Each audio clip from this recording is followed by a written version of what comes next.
Intensitas curah hujan tinggi mengakibatkan ribuan rumah di Kabupaten Cirebon, Jawa Barat terendam banjir. Banjir datang saat warga tertidur membuat sebagian perabotan tak terselamatkan.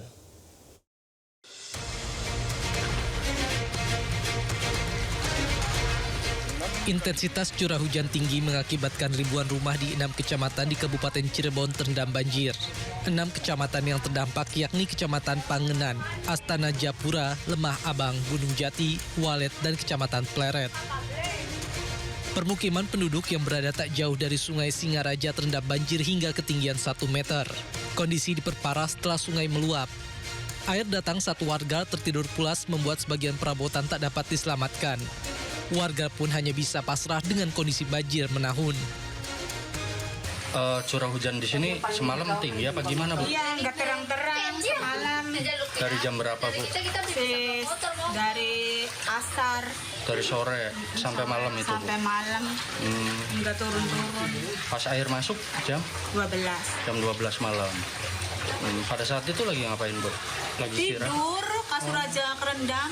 Oh, nggak tahu apa gimana? Nggak tahu, Mas. Nggak tahu mau itunya besar banjirnya. Barang bangun, aduh kasurnya terendam. Hingga kini debit air di sejumlah sungai masih tinggi mendekati tanggul. Warga berharap adanya solusi dari pemerintah agar banjir tidak terus-menerus terjadi. Dari Cirebon, Jawa Barat, Toy Iskandar, iNews melaporkan. Diguyur hujan deras, Sungai Begadung dan Kali Jompo meluap hingga melimpas ke permukiman warga di Jember, Jawa Timur. Sebagian warga terpaksa dievakuasi ke tempat yang lebih aman.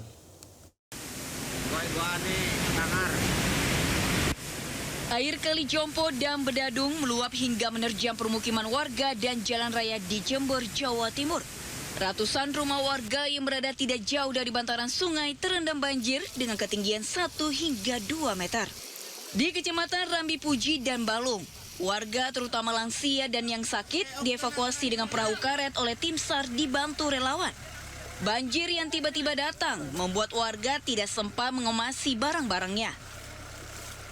Jadi ini sudah masuk, air sudah masuk di rumah warga. Ini tambah tinggi Mbak. Makanya untuk menyelamatkan diri, semua hewan-hewan sudah dikeluarkan semua. Sementara itu, dari data BPBD Jember, beberapa kecamatan terdampak banjir.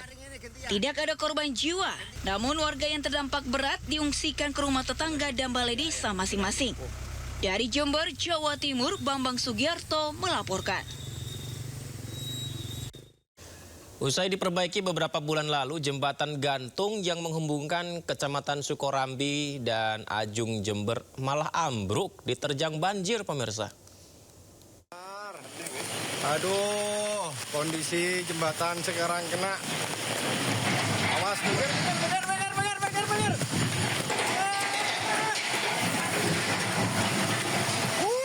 Ya Allah. Ya Allah. Jembatan gantung yang menghubungkan Kecamatan Sukorambi dan Ajung di Kecamatan Sukorambi, Jember ini tiba-tiba ambruk akibat diterjang banjir. Warga yang merekam kejadian tersebut panik dan langsung berlari menyelamatkan diri. Beruntung saat kejadian tidak ada warga yang melintasi jembatan. Jembatan ambrol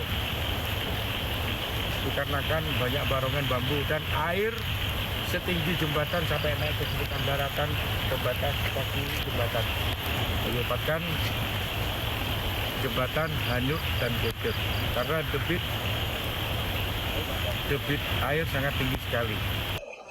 Diketahui sebelumnya jembatan ini ambruk dan baru diperbaiki beberapa bulan lalu. Sungai Begadung meluap hingga melimpas ke jembatan hingga penyangga jembatan patah. Dari Jember, Jawa Timur, Bambang Sugiarto, iNews melaporkan. Di Kabupaten Tegal, Jawa Tengah, bencana tanah bergerak kembali terjadi. Puluhan rumah warga di bantaran Sungai Gung rusak, 7 diantaranya rata dengan tanah.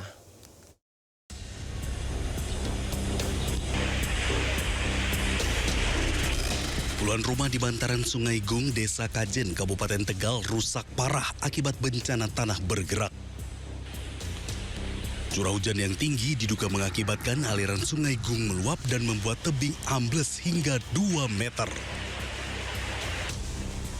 22 rumah warga rusak, 7 diantaranya rata dengan tanah dan sejumlah fasilitas umum nyaris ambruk.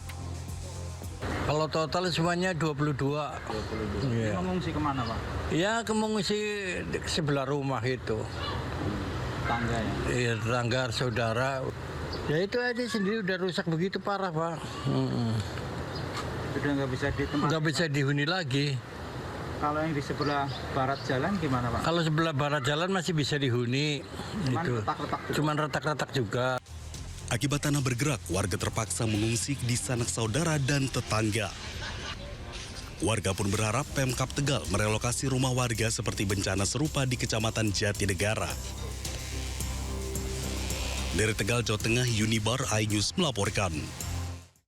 Fenomena tanah gerak di Jawa Tengah tak hanya terjadi di Tegal, di kota Semarang, tepatnya di kampung Sekip Jangli, daerah yang terdampak tanah gerak semakin meluas. Akibatnya 3 rumah roboh dalam waktu sepekan, 15 lainnya terdampak dan ratusan jiwa terpaksa mengungsi.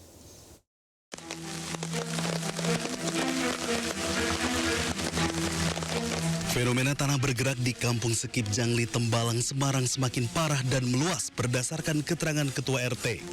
Ada 3 rumah warga yang hancur dan rata dengan tanah. Peristiwa tanah bergerak terjadi perlahan-lahan membuat tanah permukiman semakin bergelombang. Sejumlah retakan tanah terjadi di beberapa titik dan membuat permukiman warga menjadi tidak sejajar atau miring. Hingga 3 bangunan rumah huni roboh hingga ambles. Kontur tanah yang dulu landai kini berubah menjadi patahan terbuka. Bahkan sejumlah rumah warga dalam kondisi mengkhawatirkan lantaran bangunan tidak permanen berbahan kayu sehingga rentan terhadap pergerakan tanah. Terdapat 15 rumah yang terdampak langsung tanah bergerak dan 65 kepala keluarga dari 315 jiwa sebagian diungsikan ke tempat yang lebih aman. Yo, jelas khawatir untuk sekarang. Berapa kakak, Pak? Cuma kita takutkan kalau pas malam hujan. Terus berjaga gitu, teman? Iya, jadi setiap malam kita jaga pos yang ada di musola. Oh, terus ini total ada berapa kakak, Pak? Untuk yang terdampak ini ada 15 kakak. Terus yang secara keseluruhan? Kalau secara keseluruhan sekitar ada 42 kakak. Tak hanya rumah warga, kerusakan juga menjalar ke infrastruktur desa. Satu titik jalan di jalur menurun yang dulunya menjadi akses utama warga dari Jangli menuju kawasan Undip kini patah dan ambles. Dari Semarang, Jawa Tengah, Ander Aprianto, iNews melaporkan. Sinkhole atau lubang raksasa di desa Pondok Balik Aceh Tengah semakin meluas. Pergerakan tanah terus terjadi, memperbesar ancaman bagi permukiman dan sumber penghidupan warga.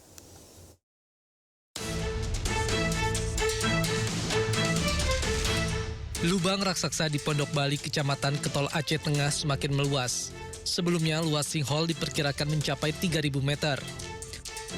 Longsoran tebing terus tergerus hingga 5 meter setiap harinya. Kebun dan lahan pertanian warga perlahan hilang. Tanaman yang sebelumnya masih bisa diselamatkan, kini tak lagi dapat dijangkau karena masuk ke zona merah berbahaya. Menganalisa dulu pergerakan tanah itu, karena analisa saya kemarin, di situ masih turun, Pak. Mungkin 2 bulan kemudian baru atau 3 bulan baru dapat hasil langkah apa, bentuk penanganan apa yang akan dilaksanakan di titik tersebut. Dan dipastikan segera akan kami laksanakan. Jadi kita menganalisa dulu struktur tanahnya, jangan nanti begitu kita turunkan alat berat, kita mengadakan misal pemancangan semuanya, rupanya tanah masih bergerak. Kementerian Pekerjaan Umum masih melakukan kajian untuk menentukan metode penanganan yang paling tepat dan aman. Area terdampak terus dipantau petugas untuk mengantisipasi longsor susulan yang dapat terjadi sewaktu-waktu. Dari Kabupaten Aceh Tengah, Aceh, Yusradi, iNews melaporkan. Gunung Semeru di Lumajang, Jawa Timur erupsi dengan tinggi kolom asap letusan mencapai 1.000 meter. Erupsi Gunung Semeru disertai awan panas dengan jarak luncur 3 km dari puncak.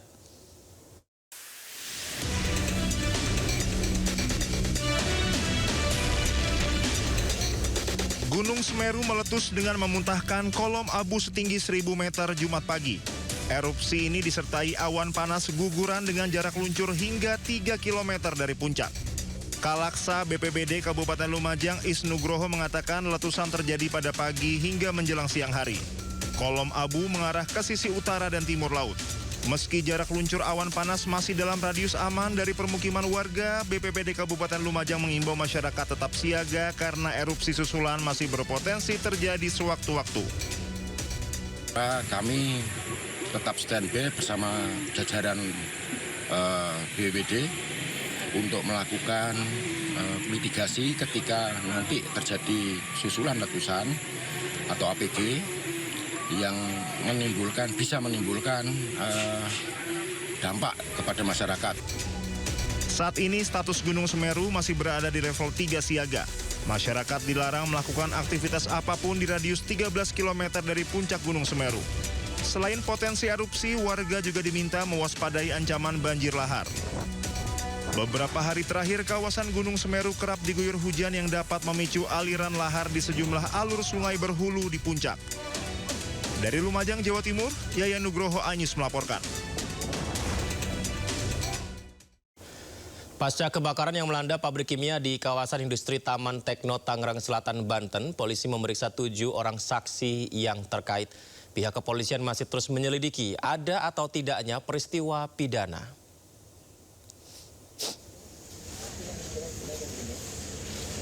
Melanda pabrik kimia di kawasan industri Taman Tekno Tangerang Selatan, Banten mengakibatkan tercemarnya aliran kali Jaletreng dan sungai Cisadane.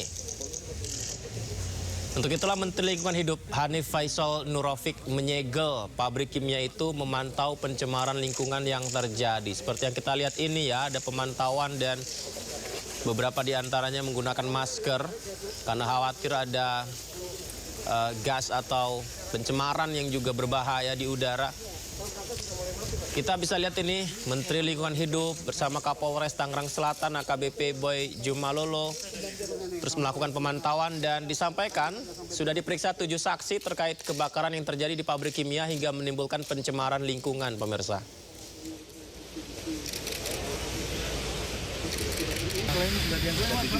Tujuh saksi sementara ya. Dari mana itu Pak? Dari pihak yang terkait di sini ya.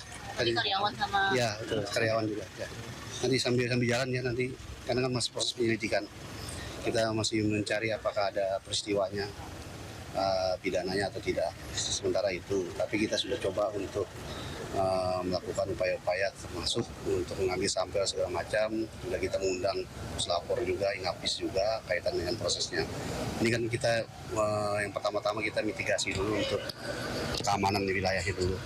Hari ini coba kita yang barang berbahaya kita akan coba.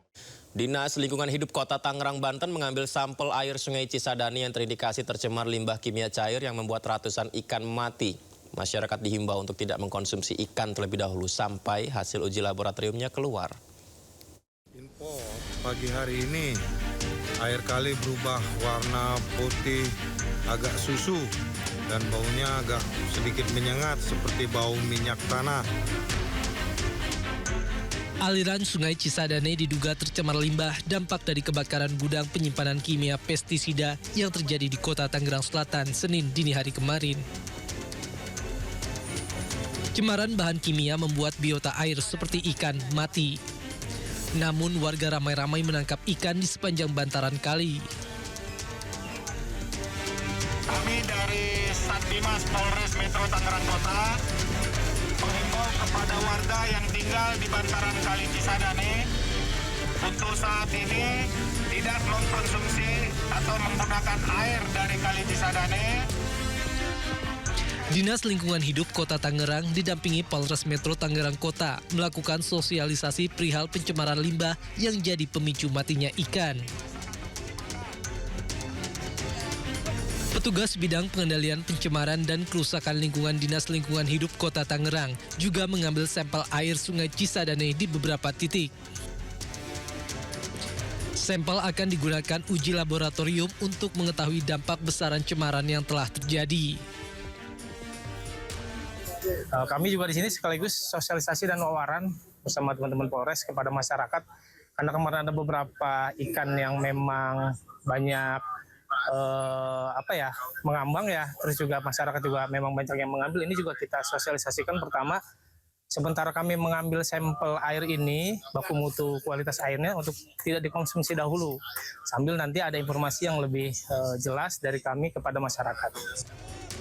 Dampak tercemarnya aliran sungai Cisadane juga terjadi pada distribusi air bersih dari perusahaan daerah air minum yang menjadikan air sungai Cisadane sebagai bahan baku air bersih. Dari Tangerang, Banten, Sukron, iNews melaporkan. Menteri Lingkungan Hidup Hanif Faisal Nurofik pun menyegel pabrik kimia tersebut biang pencemaran lingkungan di Sungai Cisadane. Bahkan pemirsa, Menteri Lingkungan Hidup juga akan mengaudit dan melayangkan gugatan terhadap pabrik itu.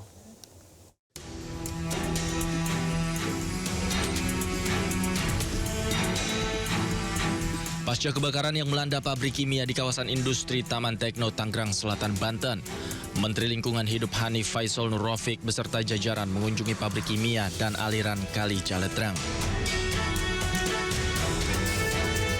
Kunjungan ini dilakukan guna memantau pencemaran lingkungan yang ditimbulkan akibat dampak dari kebakaran pabrik. Selain menyegel pabrik, Kementerian Lingkungan Hidup juga akan melakukan audit lingkungan terhadap pengelolaan pabrik kimia tersebut. Kementerian Lingkungan Hidup juga akan segera melayangkan gugatan perdata atas pencemaran yang terjadi di Sungai Cisadane.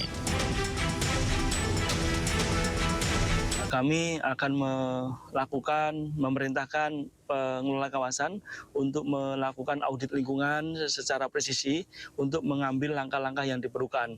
Gudang chemical ini di tengah-tengah hiruk-pikuk masyarakat ini tentu tidak sederhana pengelolaannya. Langkah-langkah seperti kemarin seandainya sangat proven, tentu mengalirnya jauh ke alam yang cukup luas ini bisa dicegah di kemudian hari. Untuk itu audit lingkungan akan kita mintakan sebagai bentuk sanksi administrasi paksaan pemerintah kepada pengelola kawasan juga terhadap tenan yang menyebabkan terjadinya kasus ini.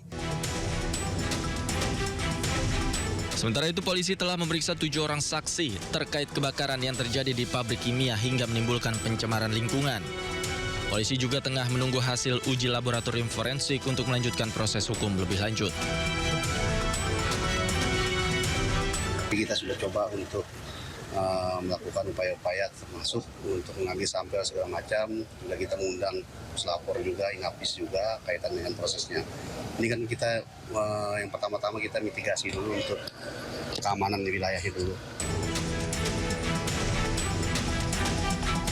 Sebelumnya, sebuah gudang penyimpanan bahan kimia di kawasan industri Taman Tekno Tangerang Selatan, Banten ludes terbakar. Banyaknya material yang mudah terbakar membuat api sulit dipadamkan. Diduga pabrik inilah yang menjadi sumber pencemaran di Sungai Cisadane. Dari Tangerang, Banten, Tim Liputan iNews melaporkan.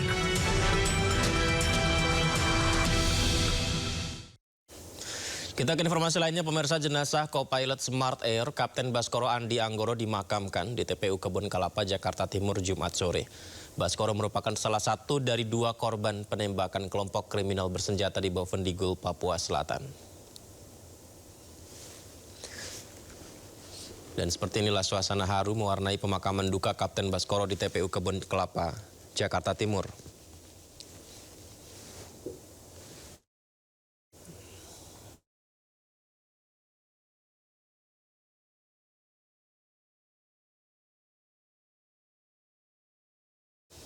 Ya, keluarga dan rekan-rekan almarhum datang, pemirsa, untuk mengantarkan jenazah almarhum hingga ke peristirahatan terakhir. Sebelum dimakamkan, jenazah disemayamkan di rumah duka di Pondok Kelapa. Baskoro merupakan co-pilot Smart Air yang menjadi korban penembakan KKB saat pesawat mendarat di Bandara Korowai, Kampung Danowage, Distrik Yani Rumah. 13 penumpang selamat, namun Anggoro dan sang pilot Kapten Enggon Erawan meninggal dunia tertembak.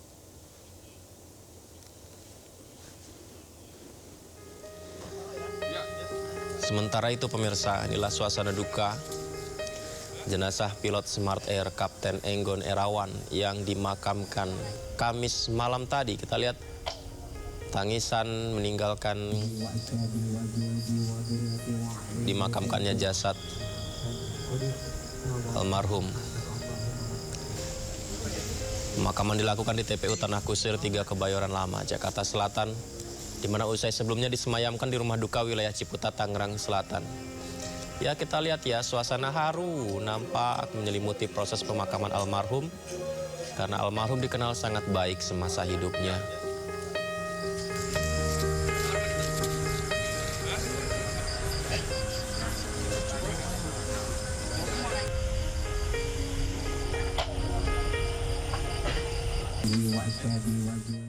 Sebelumnya pemirsa, pesawat Smart Air ditembak sekelompok orang bersenjata di kampung Danowage, Bovendigul, Papua Selatan.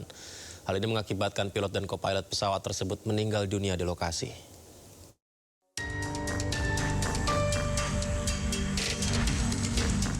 Pesawat Smart Air ditembaki di kampung Danowage, Bovendigul, Papua Selatan.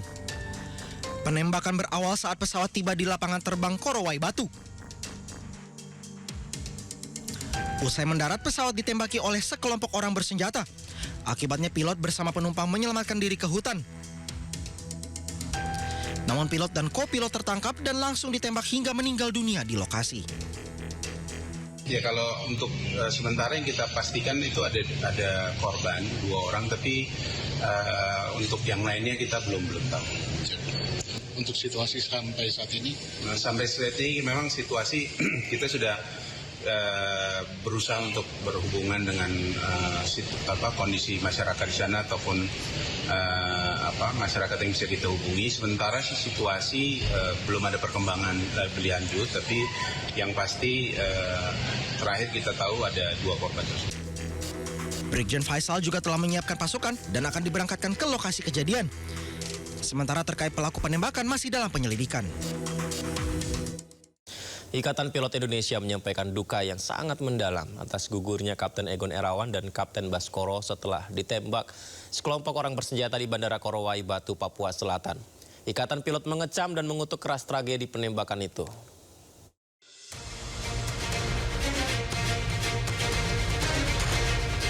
Pesawat Smart Air ditembaki di kampung Danowage, Bovendigul, Papua Selatan. Akibatnya pilot dan kopilot pesawat tewas di lokasi. Penembakan berawal saat pesawat tiba di lapangan terbang Korowai Batu. Usai mendarat, pesawat ditembaki oleh sekelompok orang bersenjata.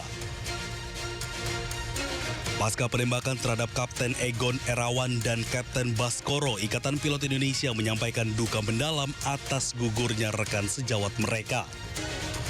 Ikatan Pilot Indonesia mengecam dan mengutuk keras tragedi memilukan tersebut dan meminta adanya perbaikan terhadap keamanan penerbangan. Pilot sebagai pengemban tugas tersebut wajib dilindungi oleh negara dalam melakukan setiap tugasnya, termasuk infrastruktur penerbangan di dalamnya, yaitu bandara yang merupakan objek vital nasional yang harus dilindungi dari segala gangguan keamanan. Ikatan Pilot Indonesia juga meminta kepada seluruh para pilot untuk meningkatkan kewaspadaan pada penerbangan di daerah beresiko tinggi. Dari Tangerang Selatan, Banten, Nunung Purnomo, iNews melaporkan.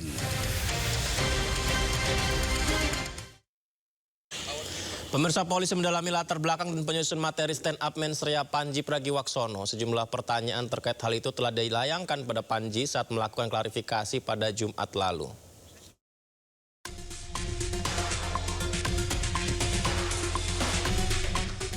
Polda Metro Jaya mendalami latar belakang dan penyusun materi stand up mensrea yang dibawakan oleh komika Panji Pragiwaksono.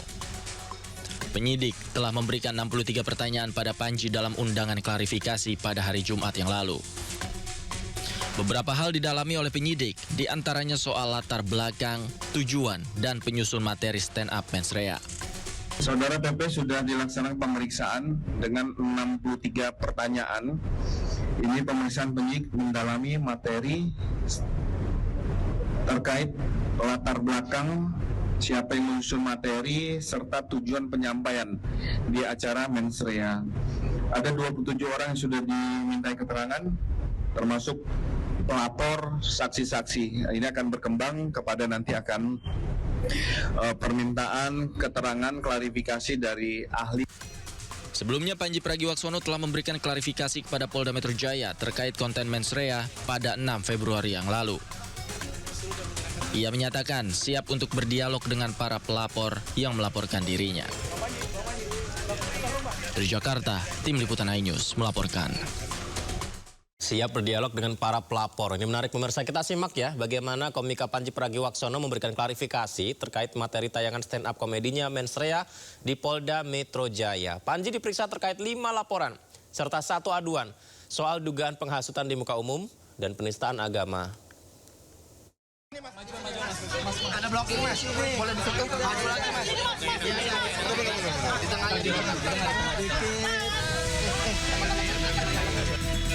Komika Panji Pragiwaksono mendatangi Polda Metro Jaya untuk memberikan klarifikasi terkait materi tayangan stand up komedi Mensrea.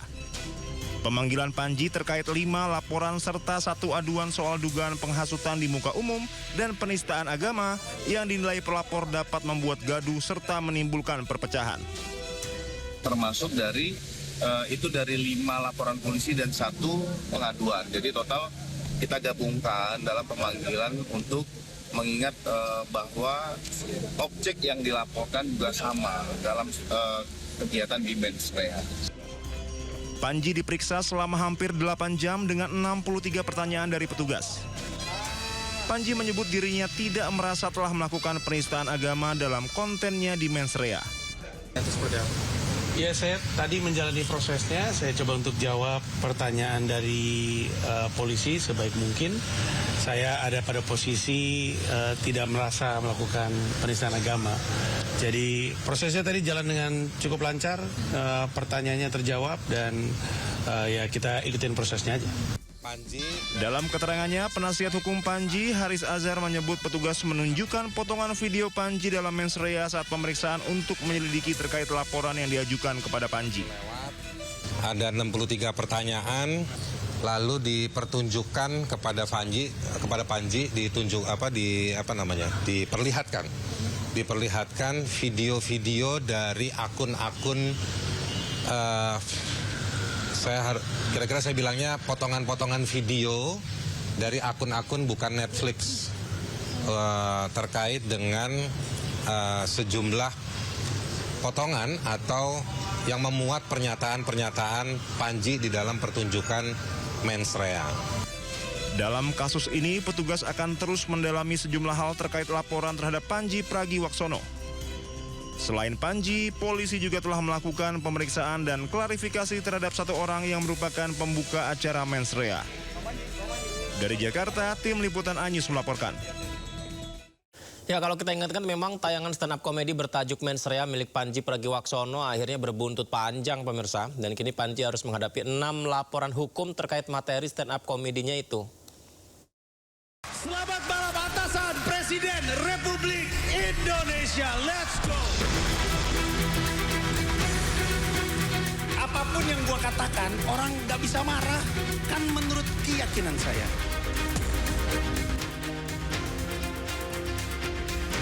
Tayangan stand up komedi bertajuk Mensrea milik Panji Pragiwaksono berbuntut panjang. Kini Panji harus menghadapi 6 laporan hukum terkait materi stand up komedi tersebut. 6 laporan terdiri dari 5 laporan polisi dan 1 aduan masyarakat yang ditangani Polda Metro Jaya. Identitas para pelapor yang dibeberkan Polda Metro Jaya antara lain Angkatan Muda Nahdlatul Ulama dan Aliansi Muda Muhammadiyah, pemuka agama dari Front Pembela Islam Novel Bamukmin, Majelis Pesantren Salafiyah Banten, serta 3 warga lainnya yang salah satunya merupakan aduan masyarakat. Usai dilaporkan beberapa pihak terkait kontennya di Mensrea, Panji mendatangi kantor MUI untuk bersilaturahmi dan berdialog mengenai tayangan Mensrea. Panji yakin karyanya hanya untuk hiburan dan akan berakhir baik. Bang Panji, tolong Bang. Hati-hati guys, hati-hati.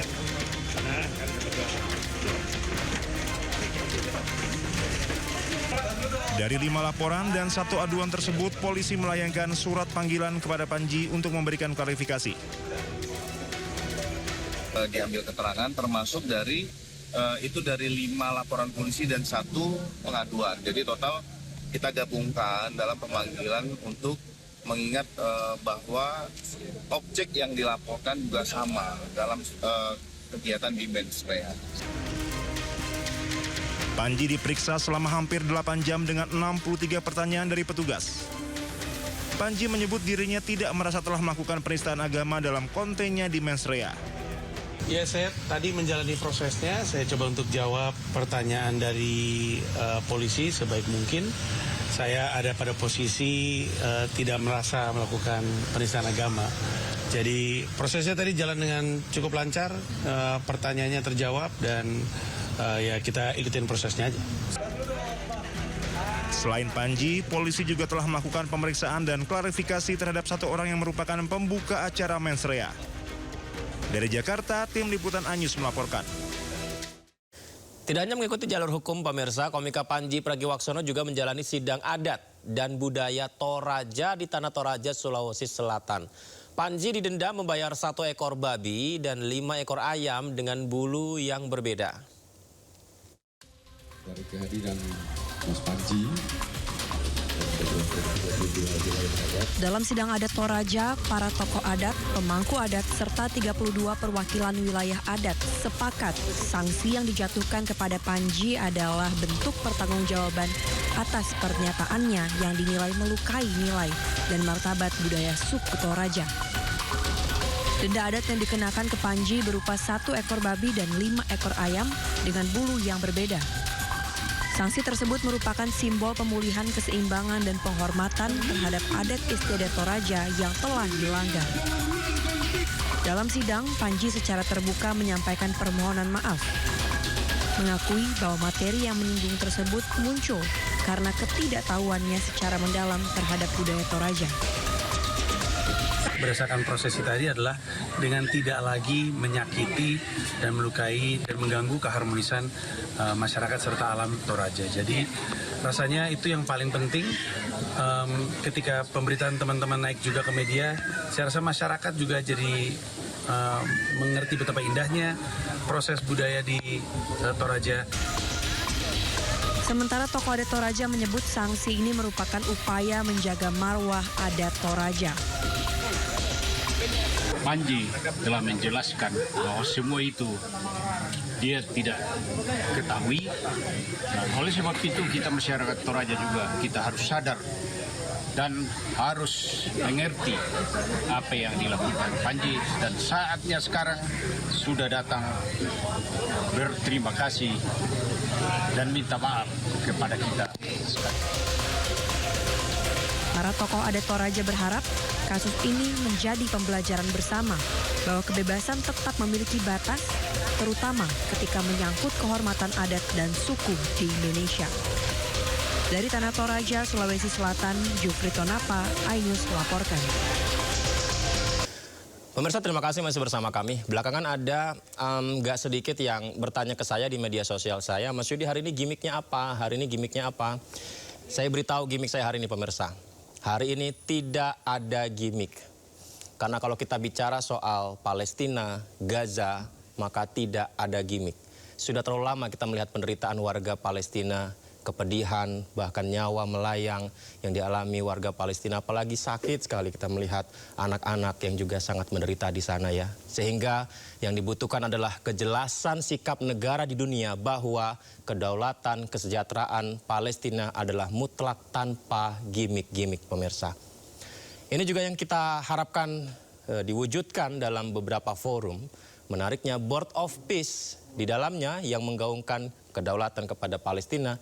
Israel resmi bergabung ke Dewan Perdamaian Board of Peace tersebut bentukan Presiden Amerika Donald Trump. Ditandai dengan kunjungan Perdana Menteri Israel Benjamin Netanyahu ke Amerika Serikat.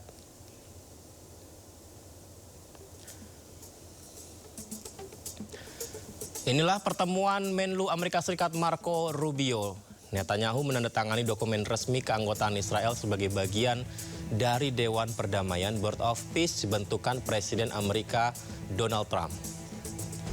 Dokumen ditandatangani sebelum Netanyahu bertemu Trump di Gedung Putih.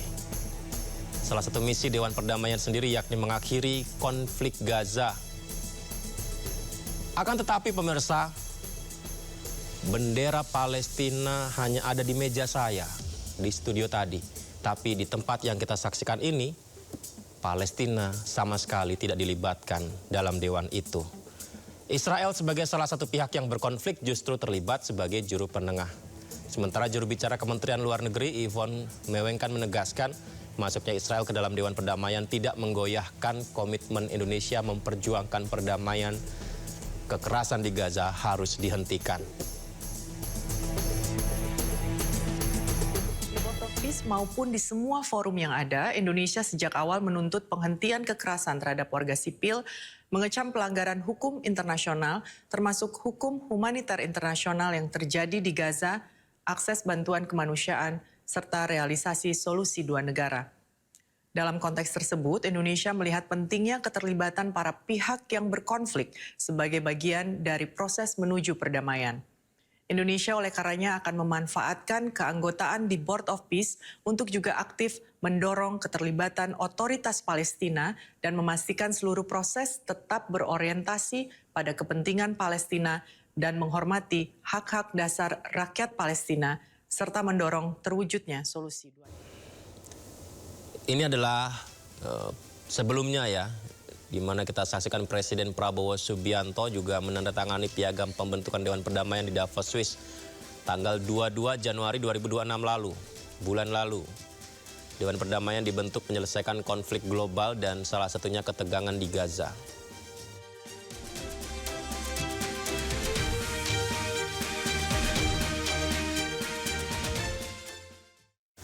Menegaskan komitmen Indonesia akan perdamaian di Palestina, Indonesia berencana mengirim 8.000 pasukan ke jalur Gaza Palestina sebagai bagian dari pasukan stabilisasi internasional.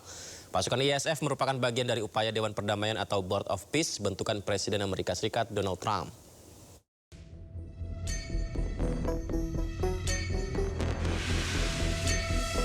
Indonesia bersiap mengerahkan sebanyak 5.000 hingga 8.000 personil TNI ke Gaza sebagai anggota pasukan perdamaian. Kesiapan Indonesia disampaikan Kepala Staf Angkatan Darat Jenderal TNI Maruli Simanjuntak. Seluruh personil TNI Angkatan Darat dilaporkan sudah mulai berlatih. Ya, itu kan masih terus berjalan ya. Jadi kan kami menunggu dari hasil koordinasi ke yang mengkoordinir di Gaza, nanti ke Mabes TNI nanti ke Mabesat memerlukan personil yang berkarakter apa, nanti kami siapkan, begitu. Tapi persiapannya sudah jalan, sudah mulai berlatih orang-orang yang kemungkinan kan kita nanti kan jadi perdamaian. Jadi berarti si jenis kesehatan yang seperti itu kami siapkan. Jumlah personilnya spesifik akan di Gaza ya Pak, bukan di Lebanon atau mana? Ya saya belum terlalu ini ya, lebih baik bertanya ke Mabes TNI biar lebih jelas. Kalau kami hanya penyiapan pasukannya saja. Indonesia akan menjadi negara pertama yang akan berkontribusi untuk pasukan stabilisasi internasional atau ISF sesuai dengan rencana perdamaian Presiden Amerika Serikat Donald Trump. Tim Liputan iNews melaporkan. Pemirsa, Indonesia tegas berada di garis terdepan mendukung kemerdekaan Palestina. Namun yang menjadi pertanyaan, kini satu forum dengan Israel dalam dewan yang sama. Diplomasi pun disebut sebagai jalan menjaga asa, namun publik bertanya sejauh mana nih garis antara strategi dan kompromi yang berbahaya. Mampu tidak ya Indonesia menjaga konsistensi dukungannya pada Palestina? Kita harapkan mampu, kita doakan mampu. Atau justru melunakkan sikap yang selama ini dijaga. Kita bahas bersama narasumber kita, juru bicara Amnesty International Indonesia, Hairil Halim. Assalamualaikum, selamat malam Mas Hairil. Waalaikumsalam, selamat malam Mas Yudi. Terima kasih banyak berkenan berbagi di Sindo Prime. Mas Hairil, apakah dalam tanda tangan yang sudah dilakukan oleh Netanyahu tadi, salah satu diantaranya juga adalah berjanji tidak akan ada kekerasan di Palestina dan mungkinkah itu akan terwujud sehingga tidak ada lagi kekerasan di Gaza di Palestina? Jadi kami meragukan itu sebenarnya karena terlepas dari segala upaya internasional yang telah dilakukan itu serangan Israel ke Gaza itu masih terus terjadi.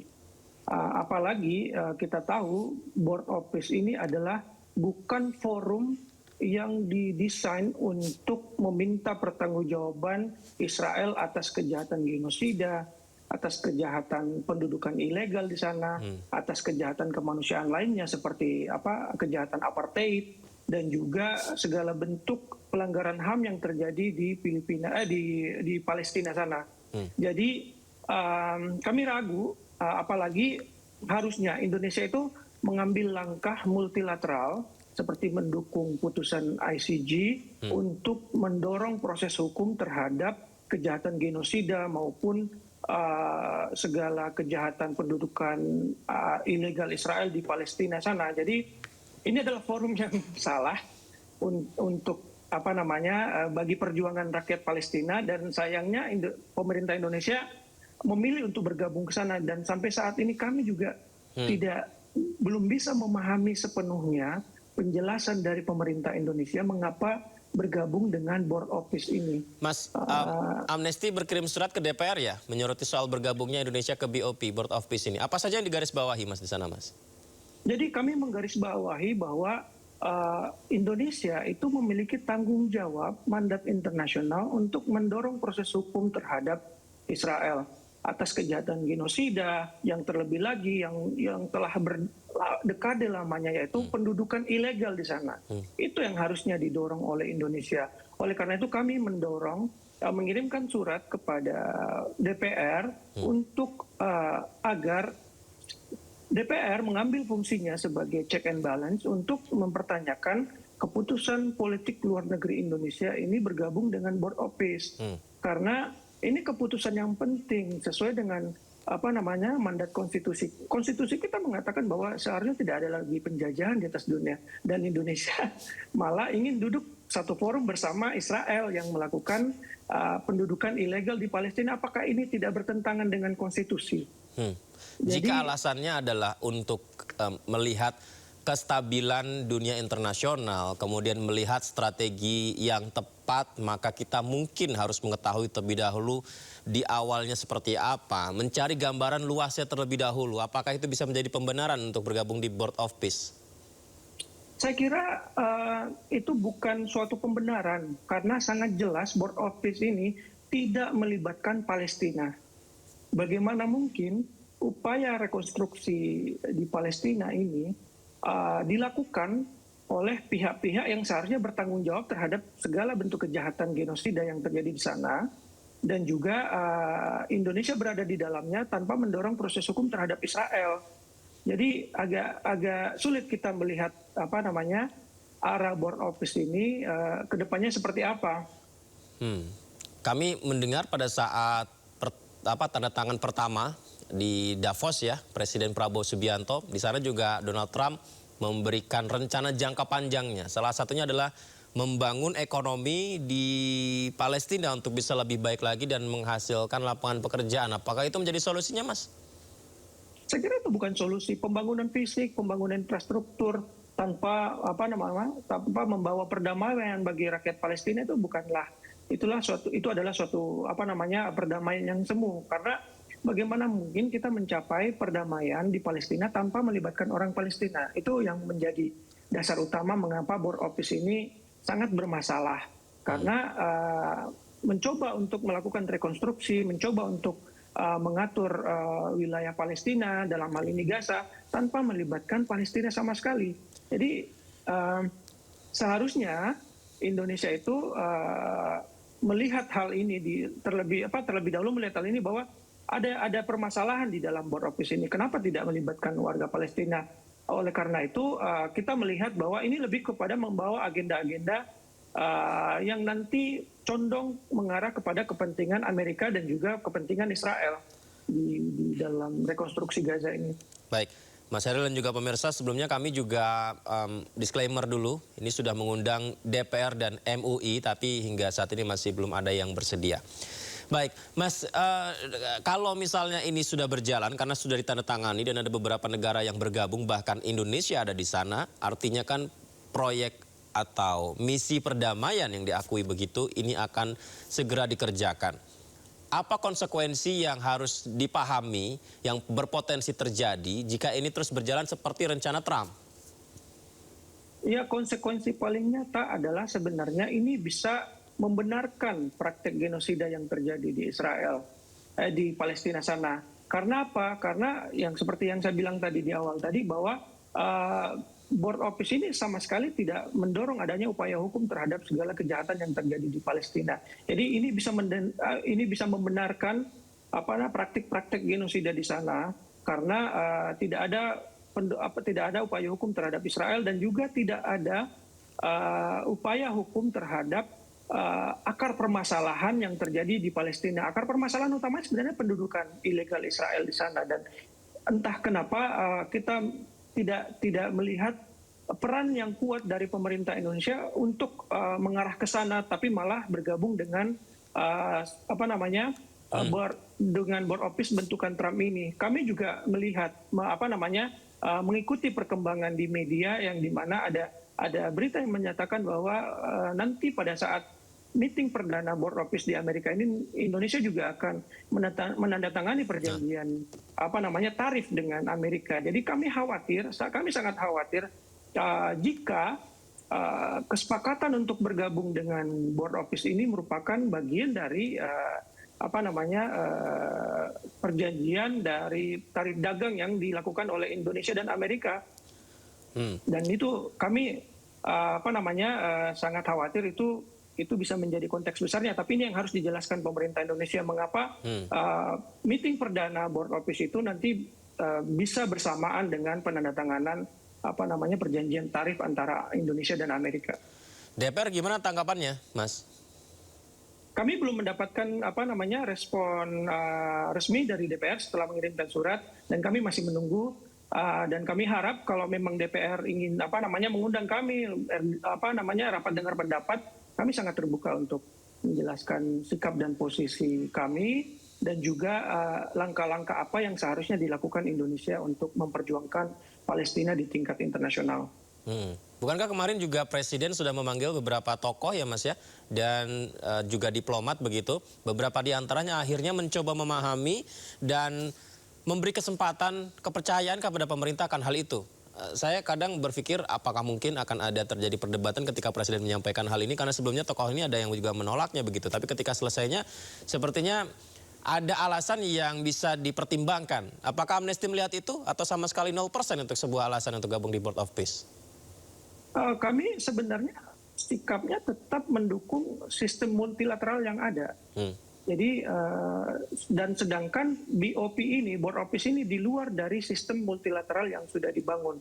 Jadi kami juga sebenarnya heran melihat beberapa tokoh yang awalnya mengkritik keputusan Indonesia untuk bergabung dan akhirnya mencoba untuk memahami atau berubah pikiran, berubah pendapat terkait setelah melakukan pertemuan dengan Presiden. Kalau sikap kami jelas bahwa sistem hukum internasional yang telah dibangun setelah pasca Perang Dunia Kedua ini tetap harus didorong. Itu adalah solusi yang paling realistis untuk memecahkan masalah ini. Memang ada kekurangan di sana, dan oleh karena itulah disitulah peran yang harus dilakukan Indonesia, bukan mencari alternatif yang penuh dengan ambisi personal Donald Trump lewat Board of Peace ini. Bicara soal kekurangan Mas, kita juga kan menunggu sikap dan juga solusi dari beberapa forum dunia ya, entah PBB, entah OKI begitu, tentang beberapa konflik yang terjadi. Akan tetapi terkadang hingga sekarang itu belum begitu realisasi maksimalnya terasa. Apakah ini menjadi satu pertimbangan sehingga Board of Peace menjadi salah satu opsi mungkin ditambah lagi supaya ada solusi konkret?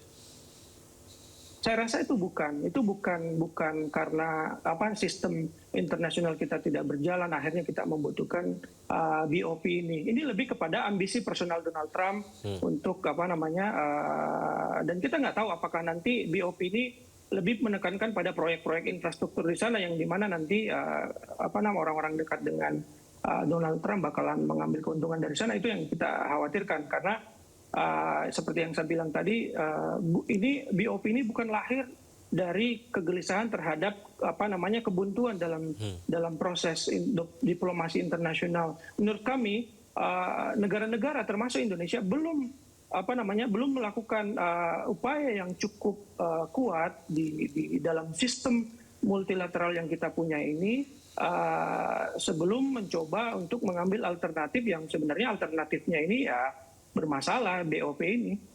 Baik, Mas Hairil dan juga pemirsa, Kita simak dulu informasi berikut ini. Meski satu meja di Board of Peace, Indonesia mengecam keras keputusan Israel yang berupaya mencaplok wilayah tepi barat Palestina. Langkah Israel ini diambil guna memperluas wilayah kekuasaannya. Kita simak dulu ya.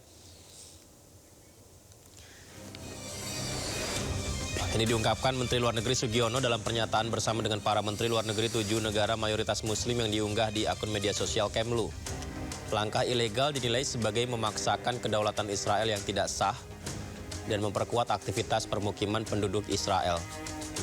Indonesia dan negara-negara tersebut juga memperingatkan akan bahaya berlanjutnya upaya perluasan kekuasaan Israel secara ilegal lantaran dapat memicu kekerasan serta konflik lebih lanjut lagi. Rupanya, tidak hanya Indonesia dan ketujuh negara tersebut, bahkan Amerika Serikat, PBB, dan Uni Eropa juga mengecam langkah Israel.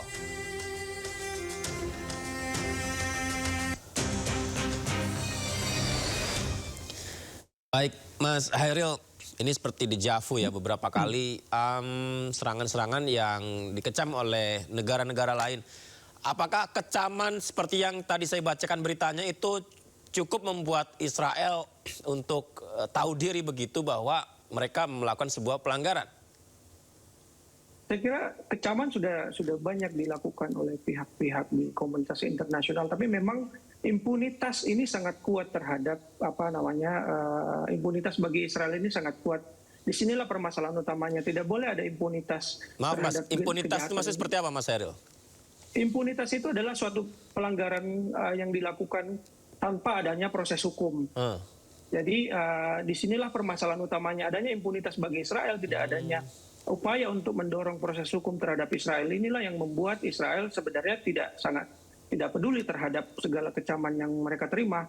Jadi tanpa adanya proses hukum internasional bagi Israel, ini kejahatan di Gaza akan terus berlangsung.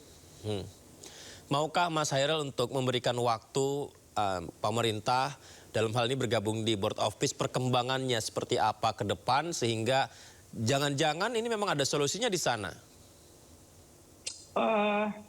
Kami nggak melihat solusi tanpa ada Palestina di sana. Jadi ini adalah forum yang sebenarnya sangat bermasalah karena membahas Palestina tanpa Palestina. Jadi bagaimana kita berharap terhadap suatu forum untuk membahas nasib suatu negara, dalam hal ini Palestina, tanpa melibatkan suara Palestina. Jadi apa yang perlu kita harapkan dari proses itu?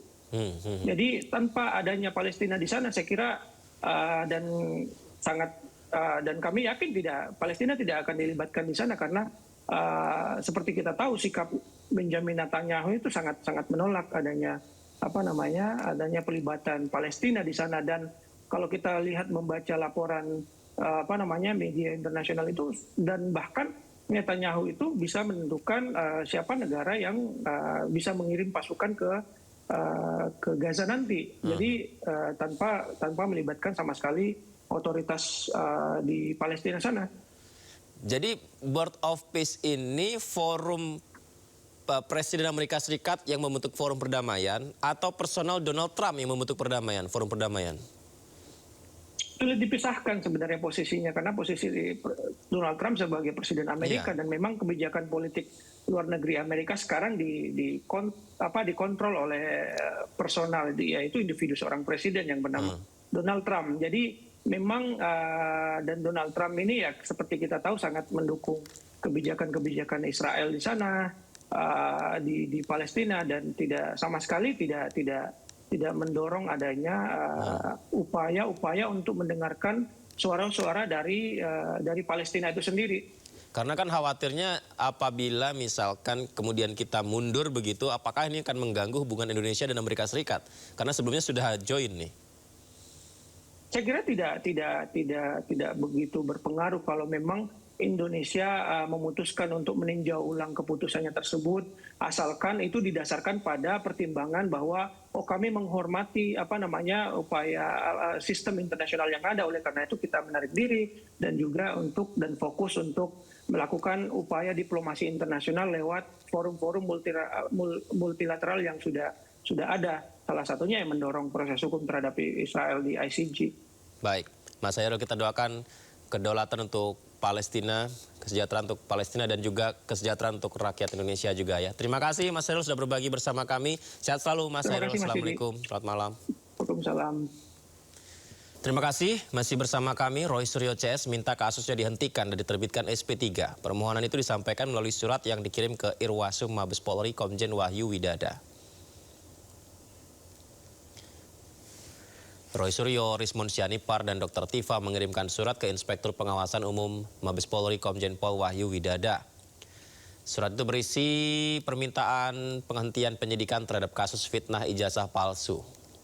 Permintaan ini dilayangkan menyusul diterbitkannya SP3 kepada 2 tersangka lainnya yakni Egy Sujana dan Damai Hari Lubis. Kubu Roy menilai jika 2 tersangka lain bisa dihentikan kasusnya, maka untuk Roy, Rismond, dan Tifa harusnya diperlakukan sama.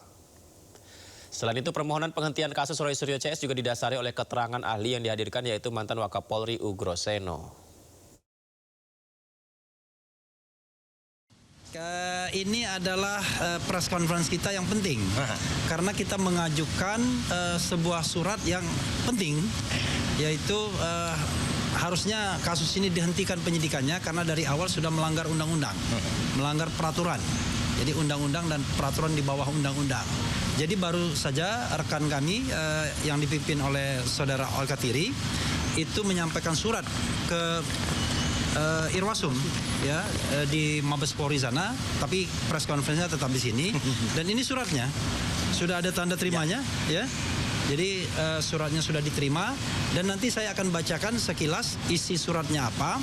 Dan nanti rekan Al-Katiri akan menyampaikan tambahan, kemudian rekan-rekan yang lainnya ada juga Fadli Nasution, ada Ramdansa, ada Pak Joni Silalahi, dan ada 2 prinsipal kita yang mungkin akan menambahkan hal-hal lain atau memperkuat ini. Ada Rismond Sianipar di sebelah kanan saya dan sebelah kiri saya Roy Suryo. Nah, ini ya kenapa kami percepat? Karena kami mendapatkan ilham dari 2 ahli kami kemarin. Profesor Din Samsudin dan Komjen Pol Purnawiran Ugroseno. Ketua Jokman Nusantara Bersatu Andi Azwan mendatangi Polda Metro Jaya mengajukan pelaporan terhadap Rismond Sianipar terkait dugaan penggunaan ijazah palsu S2, S3 dari Yamaguchi University.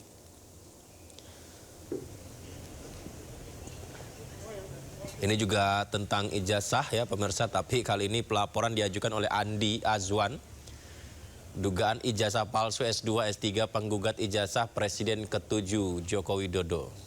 Jadi dugaan ijazah palsu ke penggugat ijazah palsu. Dugaan ijazah palsu.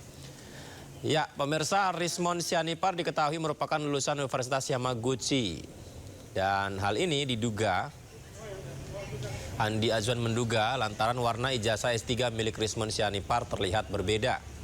Andi menyebut polemik terkait ijazah ini sebagai maling teriak maling.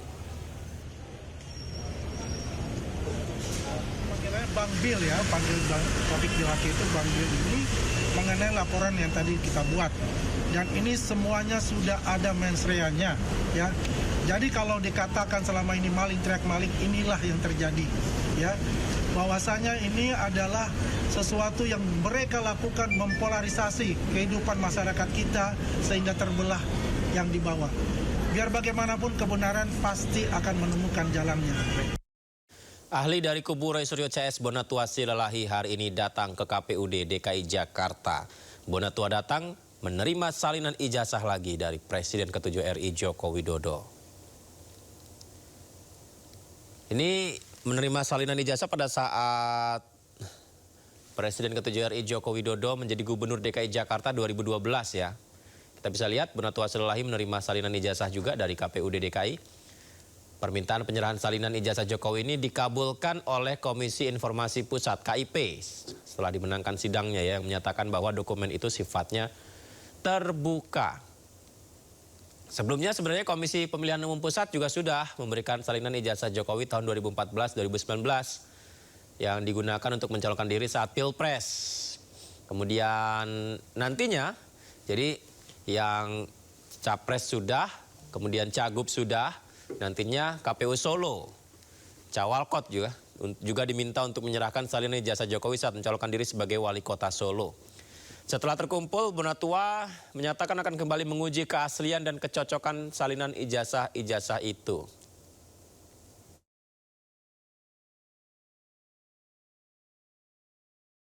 Dan ini adalah yang dikasih adalah ijazah Bapak Gubernur tahun 2012, yang kebetulan adalah Bapak Joko Widodo. Ya, ini yang ini. Jadi dengan begitu yang spesimen untuk Jakarta sudah lengkap. Memang di sini konsisten ya. Satu yang konsisten yaitu tidak ada tanggalnya. Tidak ada tanggalnya. Jadi dari hasil penelitian para netizen, nah, saya juga dapat info bahwa ini melanggar undang-undang administrasi.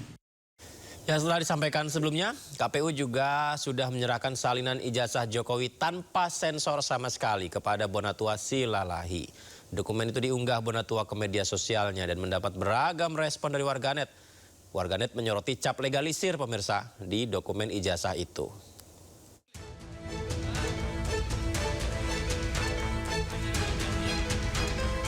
Komisi Pemilihan Umum telah menyerahkan salinan ijazah Joko Widodo kepada Bonatua Silalahi. Ijazah tersebut diterima oleh Bonatua tanpa ada item yang disensor, termasuk 9 item yang sebelumnya ditutup, kini bisa dilihat. Salinan ijazah Jokowi tanpa sensor ini diserahkan KPU setelah sebelumnya Komisi Informasi Pusat mengabulkan permohonan Bonatua Silalahi bahwa informasi ijazah Jokowi berhak diketahui publik secara luas. Menerima salinan resmi, fotokopi ijazah, ya ini saya fotokopi ijazah terlegalisir berwarna tanpa sensor. Menyambung kata Bang Mike tadi, inilah data ijazah pertama dari pintu depan KPU. Meskipun saya tahu, saya teliti banyak ijazah yang dari pintu belakang yang beredar ya. Nah, ini nanti akan kita teliti, tujuannya peneliti, mohon kita dibantu ya Pak publik. Isu ijazah ini kan sudah memecah kita dari 3 kubu tadi. Nanti mari kita di medsos, di mana-mana kasih data yang benar. Ya. Yang pasti jangan sampai kita menjadi fitnah. Melalui akun media sosialnya, Bonatua membagikan foto ijazah Joko Widodo yang diterima dari KPU. Dari unggahan tersebut, terlihat beberapa item penting, salah satunya adalah cap legalisir dari Universitas Gadjah Mada.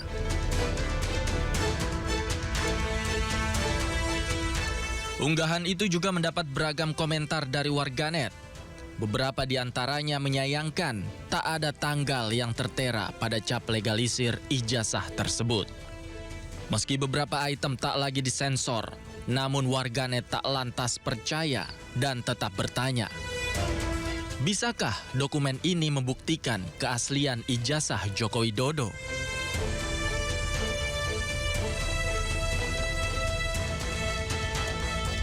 Tim Liputan iNews melaporkan. Sementara itu, sidang lanjutan sengketa informasi ijazah Jokowi kembali digelar di Komisi Informasi Publik Jawa Tengah. Sidang beragendakan pembuktian para pihak terkait. Inilah dia sidang sengketa informasi ijazah Jokowi dipimpin oleh Ketua Sidang Ermi Sri Ardianti. Dalam sidang, pihak kuasa hukum pemohon Bonatua Silalahi secara bergantian menyampaikan ketidakpuasan atas jawaban dari pejabat pengelola informasi dan dokumentasi atau PPID Surakarta. Ketua sidang mencecar pihak termohon Sekda Surakarta atas jawaban PPID Surakarta yang menjawab keberatan mempertanyakan berkas Joko Widodo selaku wali kota saat itu. Atas jawaban itu, Ketua sidang minta dihadirkannya perwakilan Dinas Arsip dan Perpustakaan Solo di sidang selanjutnya. Kemarin juga sudah diumumkan dari pemohon atas 3. Yang F adalah sekarang tugasnya PPID Kota Surakarta adalah menghadirkan Dinas Kearsipan dan Perpustakaan Kota Surakarta. Karena jawaban atas beberapa pertanyaan dari pemohon itu harus dijawab oleh Dinas Kearsipan. Bisa dipahami? Oke, kita tinggalkan dulu soal ijazah. Pemirsa, berikutnya kita ke informasi ke Eri Andrianto Riza, anak dari buronan kasus korupsi tata kelola minyak mentah Pertamina Muhammad Riza Khalid, menjalani sidang tuntutan atas perkara yang menjeratnya hari ini. Sidang pembacaan tuntutan terhadap Muhammad Khairi Andrianto Riza, anak pengusaha Riza Khalid sekaligus beneficial owner PT Navigator Katulistiwa, berlangsung hari ini di Pengadilan Tipikor Jakarta. Pemirsa, sebelumnya Khairi didakwa merugikan keuangan negara 285 triliun rupiah dalam kasus dugaan korupsi tata kelola minyak mentah dan produk kilang di PT Pertamina. Sambil jalan nanti disiapkan ya, jadi bisa langsung. Jadi karena memang ini anggota 2 ini lagi cuti, jadi sementara untuk majelis ini sementara diganti oleh Pak Bur. Jadi nanti kalau nggak keberatan kita singkat-singkat saja ya, karena kita sudah mau sore, kita mau libur panjang, jadi ada yang sudah pesawat. Dan pemirsa, tengah berlangsung saat ini sehingga kita langsung saja menuju ke Pengadilan Tipikor Jakarta berikut ini. Memutuskan 1. Menyatakan terdakwa Sani Dinar Saibudin telah terbukti secara sah dan meyakinkan bersalah melakukan tindak pidana korupsi yang dilakukan secara bersama-sama sebagaimana diatur dan diancam pidana dalam pasal 603 junto pasal 20 huruf C Undang-Undang Nomor 1 Tahun 2023 tentang KUHP junto pasal 18 Undang-Undang Nomor 31 Tahun 1999 tentang pemberantasan tindak pidana korupsi sebagaimana telah diubah dengan Undang-Undang Nomor 20 Tahun 2001 tentang perubahan atas Undang-Undang Nomor 31 Tahun 1999 tentang pemberantasan tindak pidana korupsi sebagaimana dalam dakwaan primer penuntut umum. 2. Menjatuhkan pidana terhadap terdakwa Sani Dinar Saibudin. Oleh karena itu dengan pidana penjara selama 14 tahun dikurangi selama terdakwa berada dalam tahanan sementara dengan perintah agar terdakwa tetap ditahan. 3. Menjatuhkan pidana denda terhadap terdakwa Sani Dinar Saibudin sejumlah 1 miliar rupiah dengan ketentuan apabila denda tidak dibayar maka diganti dengan pidana penjara selama 190 hari. 4. Menjatuhkan pidana tambahan kepada terdakwa Sani Dinar Saibudin untuk membayar uang pengganti sebesar 5 miliar rupiah. Presiden mengapresiasi Polri atas inisiatif mendukung program makan bergizi gratis MBG. Saat ini program MBG menjangkau lebih dari 60 juta penerima manfaat dengan dukungan lebih dari 22.000 dapur SPPG tersebar di 38 provinsi. Melalui peresmian ribuan dapur SPPG dan gudang ketahanan pangan ini, pemerintah berharap program makan bergizi dapat berjalan serta memperkuat ketahanan pangan Indonesia.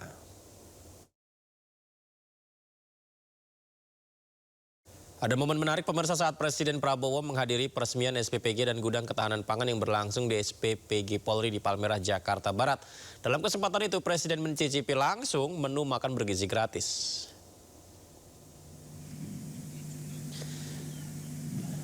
Kita lihat pemirsa, ini Presiden datang dan disambut Kapolri Jenderal Listio Sigit Prabowo ya. Kita bisa saksikan Presiden mengelilingi satu persatu proses mengisi makanan di dapur MBG ini. Berkeliling meninjau berbagai teknologi di dapur MBG Polri. Terlihat higienis ya. Prabowo juga masuk ke dalam SPPG Palmerah. Beliau menyaksikan para pekerja mengolah bahan jadi menu MBG. Semoga ini merata ya. Proses pembuatan makanan MBG ini semoga seperti ini semua di seluruh Indonesia. Sehingga higienis dan bergizi untuk anak-anak Indonesia. Dalam kesempatan ini Prabowo juga mencicipi langsung makanan yang disiapkan di menu MBG hari ini. Dan memastikan MBG didistribusikan ke siswa terhindar dari zat berbahaya. Di SPPG Palmerah ada area dibuat khusus untuk membudidayakan berbagai pangan. Seperti ikan hingga sayuran yang bisa jadi bahan baku MBG.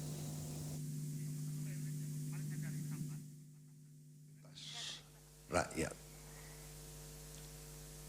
Waktu saya melancarkan program ini, saya diejek, saya dijelek-jelekin, saya dituduh macam-macam. Saya juga tidak mengerti. Bahkan yang banyak mengejek adalah orang-orang yang terdidik.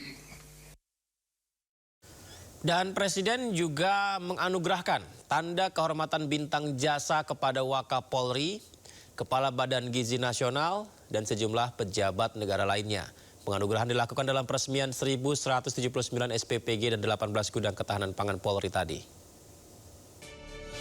Presiden Prabowo Subianto menganugerahkan tanda kehormatan bintang jasa dan Satya Lencana Wirakarya kepada sejumlah pejabat. 2 diantaranya adalah Kepala Badan Gizi Nasional Dadan Hindayana dan Wakapolri Komjen Polisi Dedi Prasetyo. Penganugerahan tanda kehormatan dilakukan di sela kegiatan peresmian SPPG dan Gudang Ketahanan Polri. Tanda kehormatan ini diberikan sebagai bentuk penghargaan atas jasa mereka yang berdampak pada keselamatan, kesejahteraan, dan kebesaran bangsa. Kepala Badan Gizi Nasional Dadan Hindayana menerima bintang jasa utama, sedangkan Wakapolri Komjen Pol Dedi Prasetyo dianugerahi bintang jasa pratama. Selain itu, Irwasum Polri Komjen Wahyu Widada juga menerima tanda jasa Naraya. Sejumlah Kapolda pun menerima tanda jasa, yakni Satya Lencana.